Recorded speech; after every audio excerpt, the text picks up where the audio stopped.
Hey, what's up everybody? This is P. Sharma from Speed Academy, and in this video we're gonna do a quick introduction to what CSS is and little bit of history behind it. So what is CSS?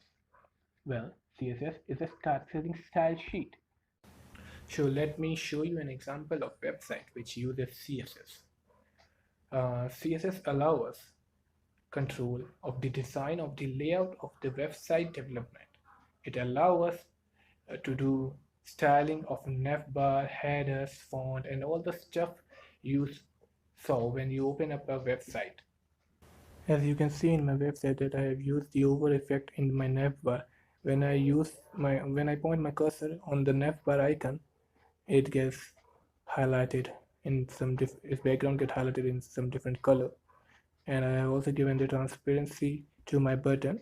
In this way you can style your web page by which your web page look more attractive, and when the user open up your website it finds it more attractive and comfortable, so it spends more time on it.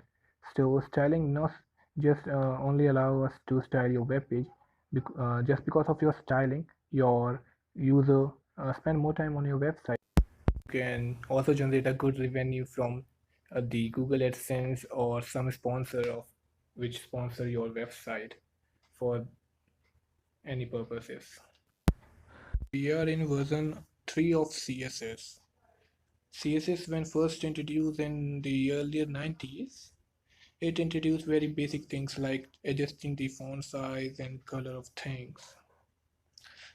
In this web design, it is little bit easier, but it was very limited, and I really didn't gain any interaction with browsers to the earlier 20s.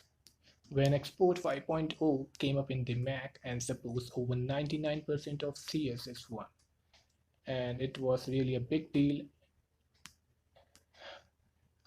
for that time.